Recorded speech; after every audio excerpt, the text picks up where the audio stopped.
So my personal mission in life is to help good people do great things. And well, when I say good people, I mean people with great integrity, focused on the right things, want to do better in this world. And my general hypothesis is that it's a lot easier for bad actors to move ahead and gain power and to make change because they're willing to skirt the rules. They're not afraid. They don't have imposter syndrome. Why is it that nobody bad has imposter syndrome? It helps out a lot. And what I found when I worked in organizations and even when I started my business is that lots of good people got stuck. And so they never reached their full potential. They couldn't take their rightful places in power and make the changes that make the world better. And so everything about my business and the things that I work on are about how do I remove or reduce the barriers that keep good people from being able to deliver their best with the expectation that once they get in those seats, that they actually do the hard things, which is make the world better for the organizations they support, the employees that work with them, and the world that benefits from their greatness.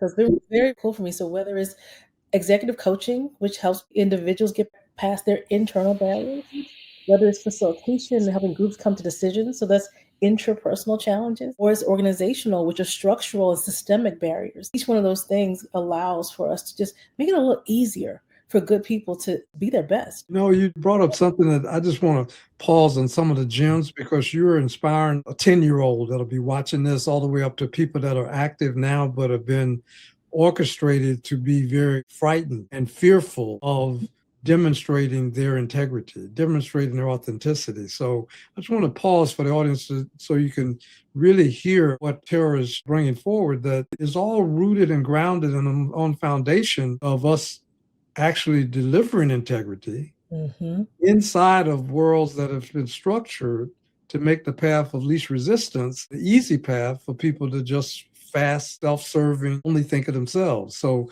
it isn't necessarily structured for that, but you're saying it's essential that when we talk about living leadership, we've got a foundation of integrity.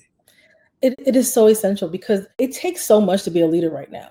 Like maybe 80 years ago, you could clock in and you're 9 to 5, but right now it takes everything. I'm not just talking about hours, like the level of the cognitive load of what we're trying to do, the conflicts, the things that we're trying to accomplish. Leadership takes everything. And in all the ways that you have to either go against your values or show up as someone who you think you're supposed to be versus who you are, that just takes energy and time. And that energy gives you less energy and spirit to do the work of it. And so everyone, whenever you're operating out of integrity, out of your value system, out of authenticity, you actually are eroding your ability to be impactful. You slow yourself down. So it's almost an imperative at this point. And the reality is, so for what I find that people who are strong in integrity, what they're scared of is that now they're doing double the work or it takes so much longer. And it's because they're not always strategic about where to put their energy.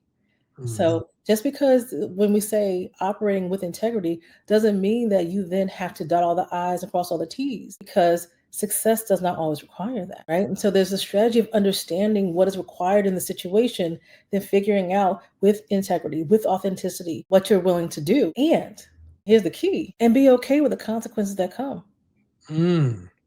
Even if they're costly or dangerous, even if they're going to cost you something you thought was important, you're saying to come to a self-satisfaction that there are consequences. You can't defeat that and to be able to live with that.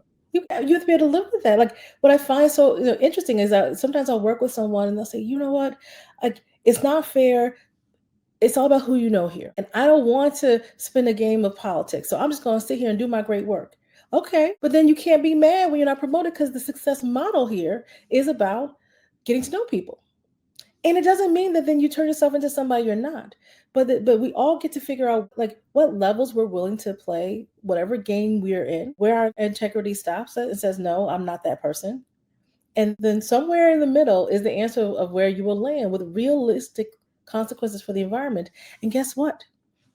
If it's too much, you go somewhere else. And wake up the next morning, arise and knowing that you've had an experience and that one didn't work out and wasn't ready for you, and then begin to strategize off of that. And there's a place for you.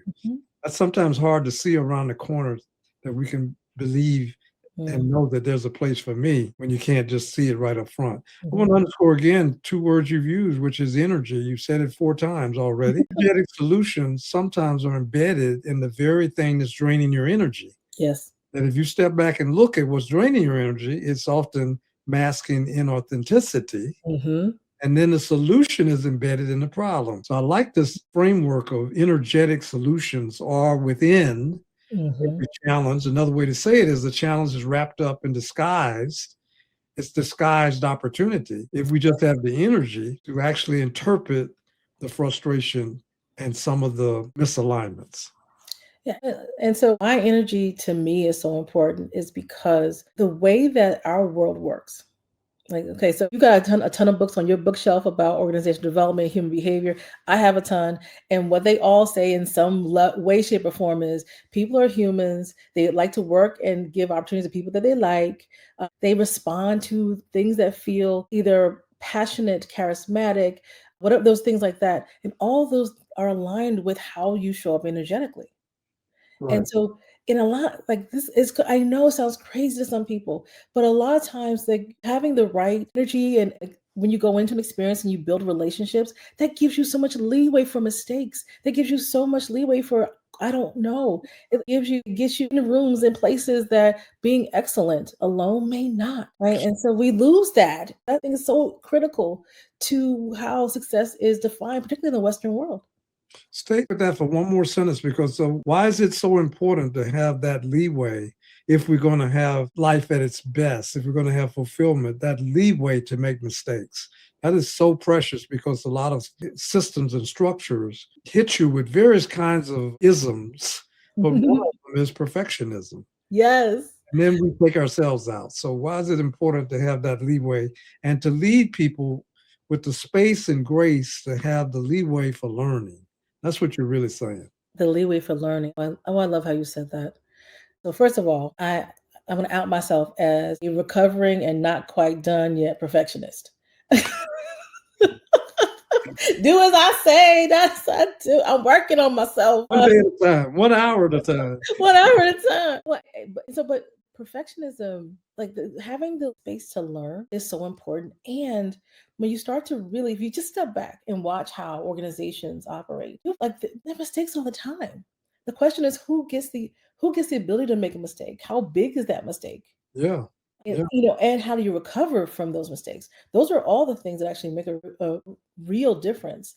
A friend of mine, she had a manager that I think probably said one of the most astute things that I've ever heard. And I don't know his name, so I can't give him credit, but it's not mine.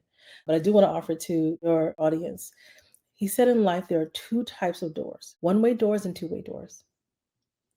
When there's a decision or the mistake, it's better to make it on a two-way door, one that there's some recovery from, right? So like, oh, maybe the number's wrong, but we can fix it. There's some doors that are one way. Like once you go out that door, it's out there. So if you make an announcement to the public, for example, now that's out there, it's on front page, and it's a much harder process to pull it back. Right. And so he was like, stop being afraid of two-way doors. Because Mhm. there's a recovery process to that. And if Right. you spend less energy trying to be perfect in every way, and then be more diligent on the one-way doors. Right.